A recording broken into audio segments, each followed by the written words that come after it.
누가복음 13장 31절부터 35절 말씀입니다. 네, 다 찾았으면 성경책으로 또는 화면으로 읽도록 하겠습니다. 제가 한 절, 여러분이 한 절 돌아가면서 읽고 마지막 35절은 함께 읽도록 하겠습니다. 곧 그때 어떤 바리새인들이 나와서 이르되 나가서 여기를 떠나소서 헤롯이 당신을 죽이고자 하나이다. 이르시되 너희는 가서 저 여호에게 이르되 오늘과 내일은 내가 귀신을 쫓아내며 병을 고치다가 제3일에는 완전하여지리라 하라. 그러나 오늘과 내일과 모레는 내가 갈 길을 가야 하리니 선지자가 예루살렘 밖에서는 죽는 법이 없느니라. 예루살렘아 예루살렘아 선지자들을 죽이고 내게 파송된 자들을 돌로 치는 자여 암탉이 제 새끼를 날개 아래에 모음같이 내가 너희의 자녀를 모으려 한 일이 몇 번이더냐 몇 번이냐 그러나 너희가 원하지 아니하였도다. 함께 읽겠습니다. 보라 너희 집이 황폐하여 버림받으리라. 내가 너희에게 이르노니 너희가 주의 이름으로 오시는 이를 찬송하려다 할 때까지는 나를 보지 못하리라 하시니라. 아멘. 네, 오늘은 예수 이름을 고백할 때까지라는 주제로 말씀을 전하겠습니다. 뉴스를 들어보면 옳은 일에 목숨을 건 사람들의 이야기가 많이 나옵니다. 생판 모르는 의로운 사람들이 많이 등장을 해요. 지나가던 민간인 또는 비번인 소방수, 그러니까 어제 야간 근무를 끝마치고 오늘은 쉬는 날이에요. 그런데 그 사람이 위급한 순간을 보고서는 지나치지 않아요. 또는 휴가 나온 간호사, 이제 막 휴가를 나왔는데 누군가 위급한 사람이 딱 보였어. 그러니까 자신의 있는 직업정신이 그 발휘되면서 거기에 있는 위급한 사람을 도와주게 돼요. 또는 음식 배달부들이에요. 이 사람은 뉴스에서 봤는데 야, 정말 대단하다라고 생각하는 부분인데 이제 경찰차가 범인을 쫓고 있었어요. 이제 음주운전 단속을 하고 있었는데 그 차가 막 도망을 가는 거야. 그런데 이 음식 배달부가 저기 경찰 아저씨한테 타시라고 같이 쫓으러 가자가지고 같이 오토바이 타고 이렇게 쫓아간 적이 있어요. 굉장히 대단한 사람들이에요. 나중에 그 인터뷰를 해보니까 그 사람은 당연히 사람으로서 할 일을 했다고 그렇게 얘기를 해요. 당연한 거래요. 그런 사람들을 보고 있자면은 인간은 이기적인 동물이다라고 하는 생각이 갑자기 사라지곤 해요. 지금까지 사람들에게 많이 괴롭힘을 당해왔던 사람들도 또는 지금까지 사람에 대해서 희망이 없던 사람들도 그런 뉴스 기사를 보게 되면은 야 진짜 대단하다. 사람은 이기적이기만 한 것은 아니다 라고도 생각이 되어집니다. 맞습니다. 그리고 이렇게 해석할 수도 있어요. 인간은 서로 도와가면서 도우며 살아야 하는 존재이다 라고요. 교회 다니는 사람도 마찬가지로 교회 밖에서 있는 사람들도 서로 돕고 살아가요. 서로에게 약속이 되는 것을 지키면서 살아가죠. 자, 되도록이면 우리가 실내로 들어올 때는 신발을 벗고 들어올 거예요. 이건 법으로 지어진 게 아니잖아요. 실내에 신발을 신고 들어온다거나 남의 물건을 함부로 훔치지 않는다거나 또는 사람들과 사람 사이에 만났을 때 인사를 한다거나 이것은 법은 아니지만은 예의예요. 서로가 서로에게 마치 약속이라도 한 듯이 그렇게 서로 잘 지내자고 이게 하는 거죠. 그것을 지키면서 살아가요. 오늘날의 시대가 그러하듯 이전 시대도 그러했어요. 조선시대, 고려, 삼국시대, 고조선시대 여러 세대를 지나면서 사람들은 우리 사이에 필요한 것이 무엇인지 알게 되고 그리고 서로 도우면서 살아갔어요. 야, 우리 서로 돕고 살자. 혼자 사는 거 아니잖아. 같이 도와주면서 살자. 그것들이 계속 명맥을 이어왔어요. 시대가 지났음에도 불구하고 사람들에게 있어서 가장 중요한 것을 놓치지 않았죠. 인간은 서로 도우며 살아야 하는 존재이다 라는 것을요. 이러한 미덕의 자세를 가진 사람들이 있는가 하면은 어떤 이들은 사람의 미덕을 버리고 자신의 마음에 내키는 대로 생활하는 사람들이 있었어요. 이들도 뉴스에 대해서 화제가 되고 있어요. 농작물 도둑, 그러니까 다른 사람들이 농작물을 다 키워놨는데 그걸 훔쳐가는 사람들이에요. 어떤 사람들은 자신이 누군가를 살해하고 싶어. 그래서 계획적인 범죄를 저지르기도 하고, 어떤 사람들은 마약을 유통하고 판매를 하기도 해요. 근데 이게 너무나 심각하게 된 게 10대 애들 있잖아요. 중고등학생 애들. 걔네들한테 마약을 또 판매하는 판매상들이 생겨났어요. 정치인들 사이에서도 일어나는 그런 일들도 있지만은 이렇게 많은 범죄들이 일어나는 것을 보면은 되게 안타까운 마음이 들어요. 이렇게 역사를 볼 때 우리 사회는 좋은 일과 나쁜 일이 뒤섞여서 일어나는 것 같아요. 야, 저 사람은 진짜 사람 됨됨이가 됐어. 야, 저 사람은 왜 그럴까? 이렇게 생각하는 양쪽의 사람들이 다 있는 것 같아요. 근데 그런 사람들을 보고 있자면은 고민이 되는 게 있어요. 점점 우리 사회가 나쁜 쪽으로 흘러가는 게 아닐까 하고요. 왜냐면 나쁜 사람들이 너무 많이 보여서. 이 생각은 의로운 사람이 악인에게 피해받는 장면도 함께 목격하기 때문에 그래요. 착한 사람은 착한 짓 했네. 나쁜 사람은 나쁜 짓 했네. 거기서 끝나는 게 아니고 이 나쁜 사람이 이제 의로운 사람, 선행을 행한 사람을 괴롭힐 때 그때 진짜 너무한다라는 생각이 들기도 해요. 근데 예수님 시대 때는 안 그랬을까요? 그리고 이스라엘 안에서는 어땠을까요? 하나님이신 예수님께서는 고대 이스라엘에서 활동하셨어요. 신이 인간의 몸을 입고 인간의 문화와 성장 과정과 사회 과정을 거치셨어요. 그 속에서 예수님께서는 스스로 본이 되셨어요. 사람들에게 삶을 살아가는 여러 가지 지혜를 알려주시고 이 땅에서 만들어가는 하나님 나라와 앞으로 가게 될 하나님 나라에 대해서 가르쳐 주셨어요. 많은 선지자들이 고난을 받고 고통을 받으면서도 하나님의 말씀을 외치고 하나님께서는 이렇게 살라고 하셨어요. 하나님의 말씀을 들으세요. 라고 하셨던 것처럼 예수님도 그대로 행동하셨어요. 하지만 그런 예수님, 너무나 의로우시고 사람들에게 좋은 것을 알려주신 예수님도 위험에 빠지는 경우가 많았어요. 예수님을 시기하면서 죽이려 드는 사람들도 있었어요. 31절 말씀 함께 읽어볼게요. 시작. 곧 그때에 어떤 바리새인들이 나와서 이르되 나가서 여기를 떠나소서 헤롯이 당신을 죽이고자 하나이다. 아멘. 예수님께서 사람들에게 하나님 나라에 대해서 가르치고 계실 때였어요. 바리새인들이 예수님께 와서 얘기를 해요. 예수님, 얼른 이곳을 떠나세요. 얼른 이 이스라엘을 떠나세요. 헤롯이 당신을 죽이려고 합니다. 여기서 헤롯이라고 하는 것은 헤롯 안티파스를 이야기해요. 헤롯 안티파스가 예수님을 지금 죽이려고 하니까 얼른 도망치시라고 얘기를 해요. 그런데 이 정보를 전달하는 바리새인 태도가 조금 수상하게 여겨져요. 왜냐면은 예수님의 목숨을 아까워서 살려주는 것인가?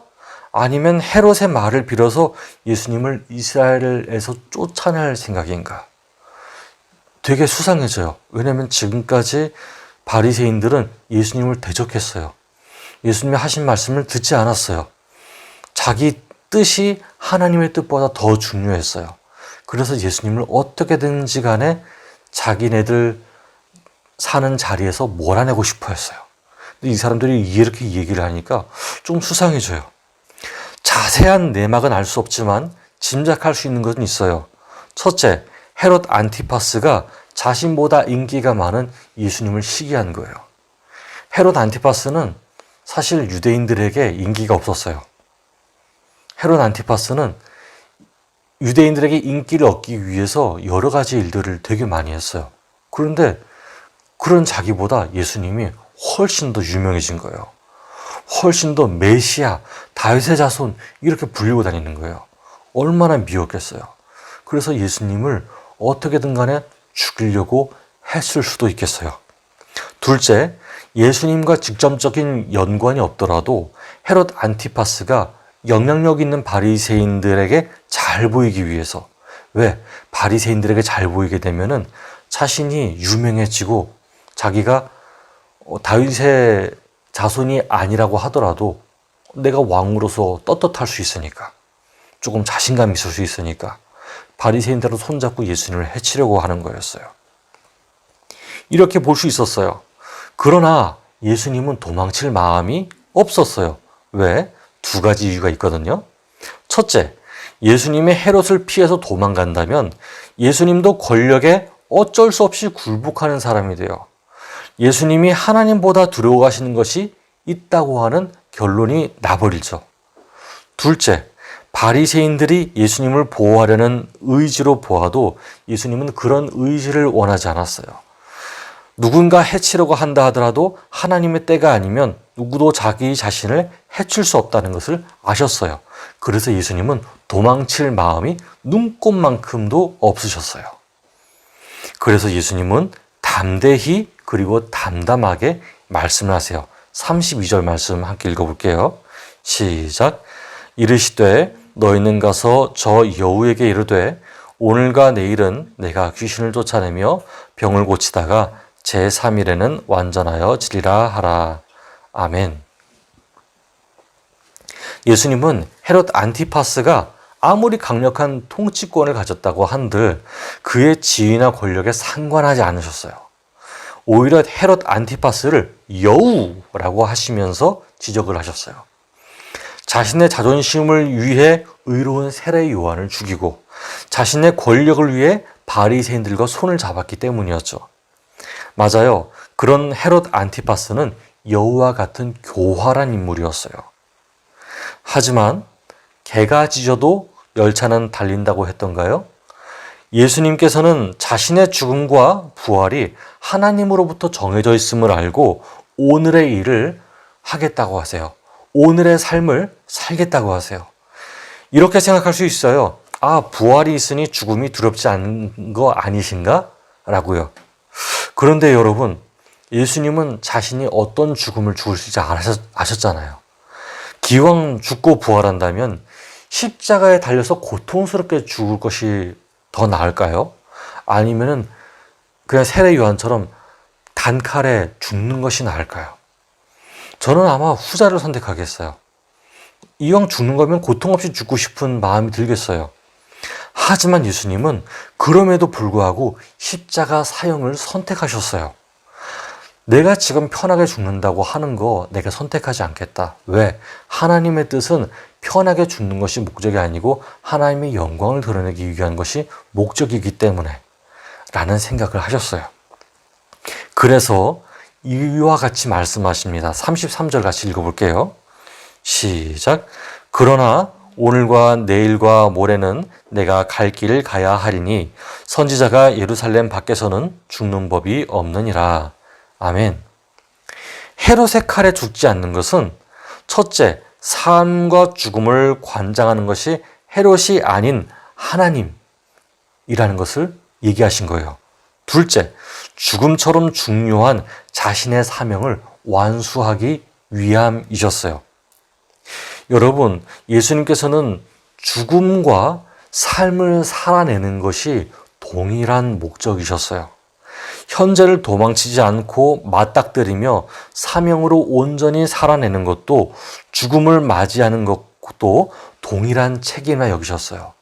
아, 내가 죽음이 중요해. 그러니까 지금 얼른 예루살렘으로 가서 죽을 거야 라고 하지 않으셨고요. 난 지금 삶을 살아야 돼. 삶을 열심히 살아야 되니까 죽음을 죽지 않을 거야. 난 계속 살면서 가르침만 할 거야. 하지 않으셨어요. 죽음과 삶을 동등하게 여기셨어요. 그래서 그날 죽는다 하더라도 오늘의 삶을 중요하게 생각하셔서 사역을 하려고 하셨죠. 그 힌트는 34절에 나와 있어요. 34절 함께 읽어볼게요. 시작. 예루살렘아 예루살렘아 선지자들을 죽이고 내게 파송된 자들을 돌로 치는 자여 암탉이 제 새끼를 날개 아래 모음같이 내가 너희의 자녀를 모으려 한 일이 몇 번이냐. 그러나 너희가 원하지 아니하였도다. 아멘. 예수님은 예루살렘을 보고 한탄을 하세요. 마치 예루살렘을 사람처럼 말씀하고 계세요. 그도 그럴 것이 지금 여기서 나오는 예루살렘아 예루살렘아 하는 것은 그냥 지명 이름이 아니에요. 예를 들어 강원도야 강원도야 네가 나를 차갑게 대하는구나 라고 하는 말이 있다면은 강원도가 나를 차갑게 대하는 것이 아니고 강원도에 살고 있는 사람들이 자신을 차갑게 대한다라고 생각할 수 있잖아요. 그런 말이에요.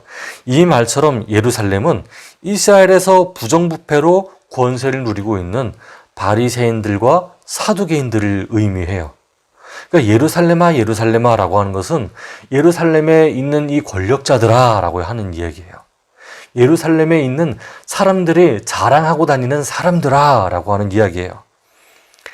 심지어 예수님께 도망가라고 권했던 바리새인들도 포함했어요. 그 사람들의 속뜻은 알 수 없어요. 하지만 그 사람들이 예수님을 도망가시라고, 얼른 도망가시라고 얘기를 했는 것을 보아서 예수님의 본성보다는 사람의 본성에 더 가까운 생각을 했던 것 같아요.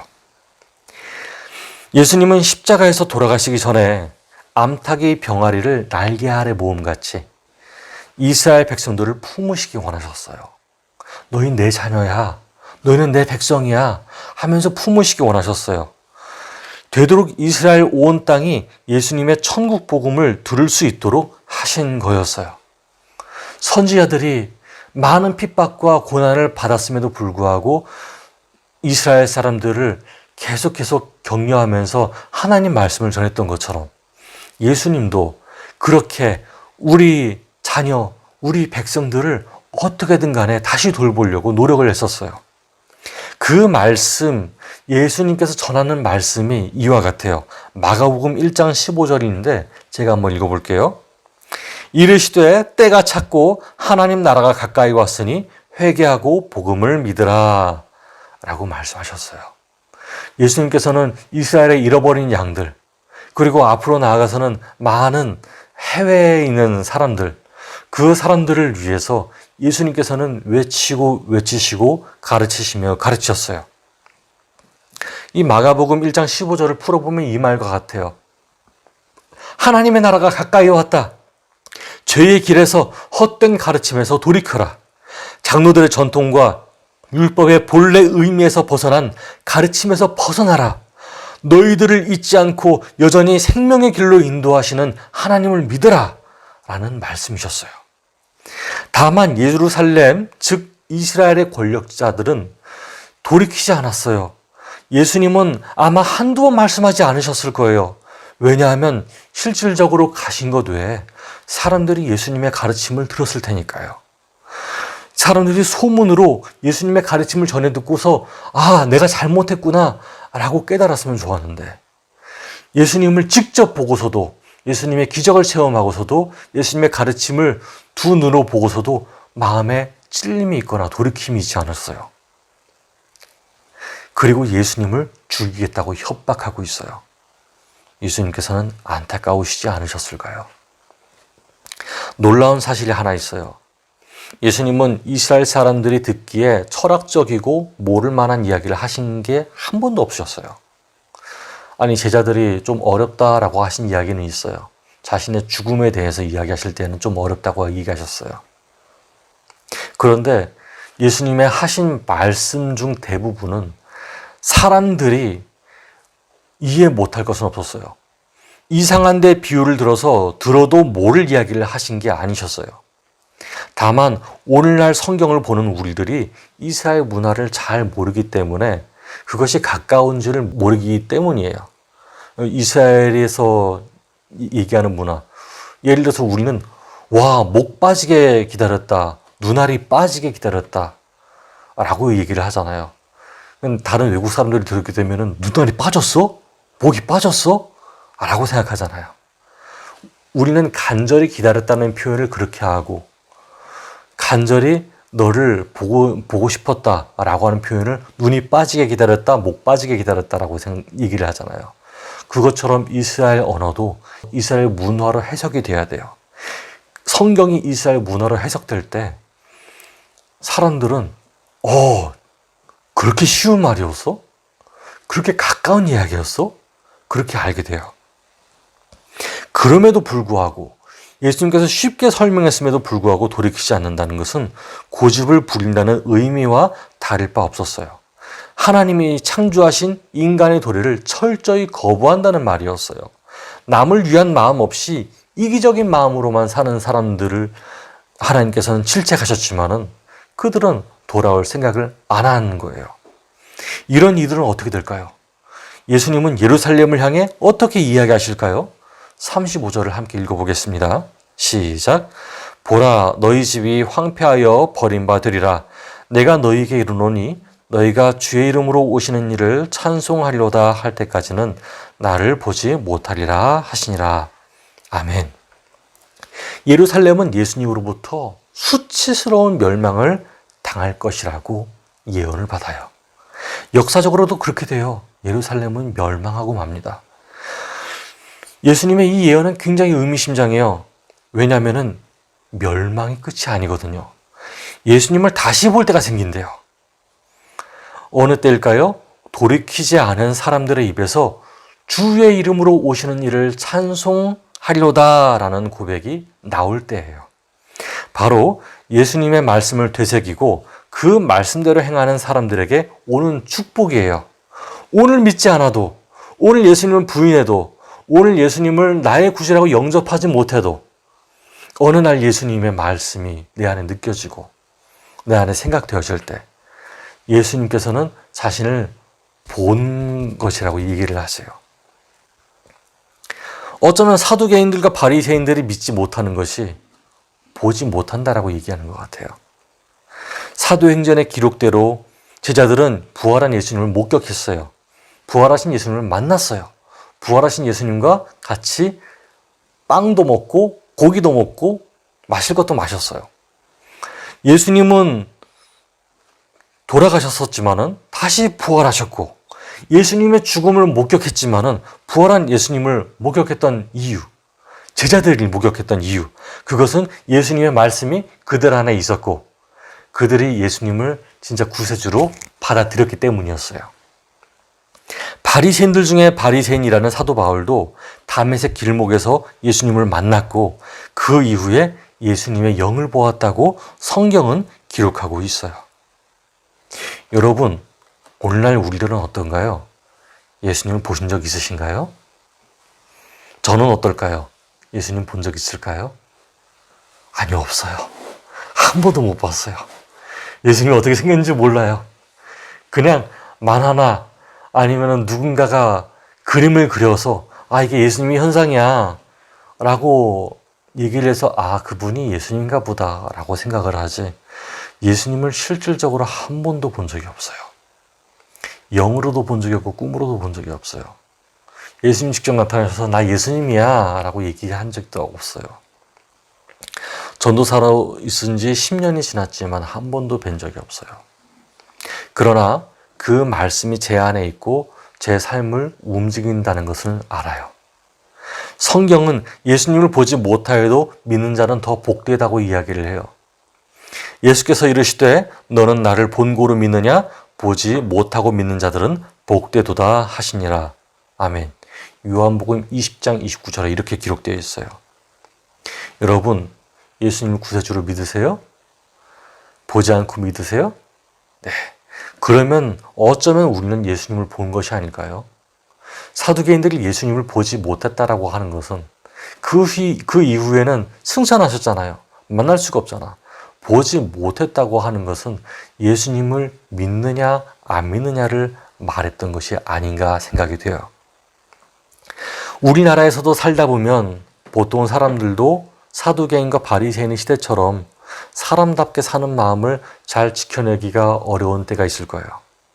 이기적인 것을 선택해 버릴 때가 참 많을 거예요. 그것을 지켜내기가 어려운 때는 언제인가요? 바로 더 이상 힘을 내지 못할 때예요.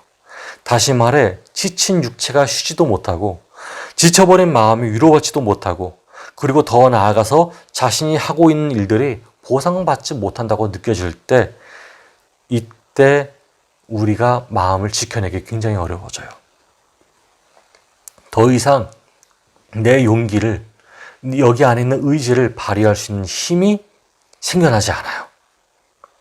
이때 우리는 바리새인처럼 사두개인처럼 자신의 권력과 자신의 인기에 함몰될 수 있어요.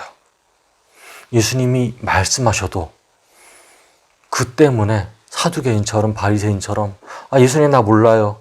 예수님 나 몰라요. 나 그렇게 안 할 거예요. 그렇게 얘기할 수 있어요. 마치 오늘날의 성도들처럼 그리고 교회 밖의 사람들처럼 그렇게 생각할 수 있어요. 마음으로는 되지 않는데 성도라는 압박감 때문에 그게 더 크게 느껴져요.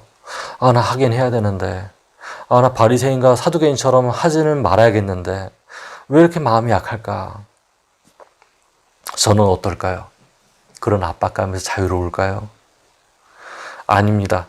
압박감이 있다고 해서 이기고 싶은 유혹에서 이기적이고 싶은 유혹에서부터 자유로운 사람도 아니에요. 그런데 가끔씩 이겨내게 하는 힘을 받게 돼요. 그것은 의지보다 하나님 말씀이에요. 내 자신이 연약하고 악하다고 하는 본성을 인정하고 하나님께 맡길 때 어느새 자기 자신을 이기고 있는 저를 발견하게 돼요. 말씀을 의지하여서 함께 하신다는 말씀, 기도하는 자에게 응답하신다고 하는 말씀. 오늘 내가 하나님 말씀을 의지하고 있지만은 졌어요. 내가 하나님의 말씀을 계속 묵상하고 있지만 또 범죄했어요.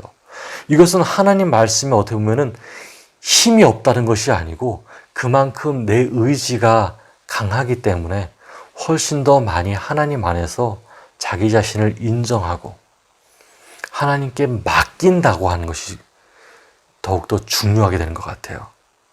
오늘 이기지 못해도 상관없어요. 오늘도 의지하면 돼요. 내일 이기지 못해도 상관없어요. 하나님께서 함께 하시고 여전히 자신에게 힘주시는 이임을 알면 돼요. 하나님을 의지할 때 그것을 이길 수 있는 힘이 조금씩 생겨나요. 자신의 악한 본성을 맡기는 겸손도 회개예요. 죄를 회개하는 것만이 회개가 아니고 자신의 악한 본성을 맡기는 겸손도 회개예요. 이 세상 철학은 자신의 의지라고 버티라고 이야기하지만 이 세상 유명한 사람들은 자신의 의지로 그렇게 하세요라고 얘기하지만 성경은 하나님의 힘을 의지하라고 얘기를 해요. 그럴 때 하나님의 나라가 세워지고 우리가 사랑할 줄 아는 사람으로 되기 때문이에요. 그때 저와 여러분은 예수님의 마음을 알게 될 거예요. 예수님께서 그토록 우리를 사랑하신 그 사랑을 온전히 체험하게 될 거예요. 죽음이 두렵지 않고 사명이 기쁨이 될 거예요. 갑자기 그렇게 되냐고요? 아니요. 서서히 그렇게 될 거예요. 마치 멈춰진 호수에 줄기가 터져서 강이 되어 흐르면서 물이 점점 맑아지듯이 그렇게 될 거예요. 그러니까 조급해하지 말고 우리가 현재 내 자신 정말 진짜 못됐다. 나 천국 갈 수 있냐? 그러면서 예수님을 버리거나 유혹에 완전히 빠지는 그런 삶이 되지 않고 하나님을 기대하면서 오늘도 도우실 하나님을 기대하면서 이 한 주간도 예수님의 말씀으로 버텨내는 저와 여러분 되기를 바랍니다. 함께 기도하겠습니다. 하나님, 오늘 저희가 말씀을 들었습니다. 하나님, 우리가 살다 보면은 사두개인과 바리새인처럼 마음을 가지게 될 때도 있는 줄 압니다.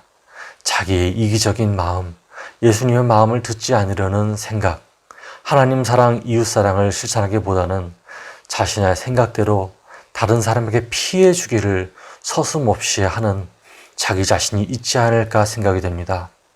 아버지 하나님, 우리의 마음속에 있는 교만함이 있다면 용서해 주시고 이 세상을 사랑하기까지 자신의 목숨을 내놓으신 예수님의 그런 마음을 느낄 수 있게 허락하여 주시옵소서.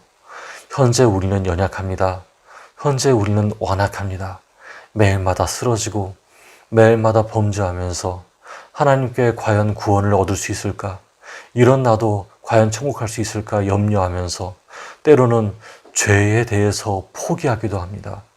회개에 대해서 포기하기도 하고 더 이상 하나님을 의지하고 싶지 않은 마음도 생기게 되는 경우도 있습니다. 하나님, 지난날에 우리의 무기력함을 용서하여 주시옵시고 우리의 손을 붙잡아서 다시 일으켜 주시옵소서. 우리가 하지 못하는 것 하나님께 맡깁니다. 우리의 완악한 심령 하나님께 맡겨드리니 하나님, 우리의 마음을 받아주셔서 우리가 하나님 안에서 새롭게 되는 그런 체험을 할 수 있게 허락하여 주시옵소서. 예수 그리스도 이름으로 기도드렸습니다. 아멘.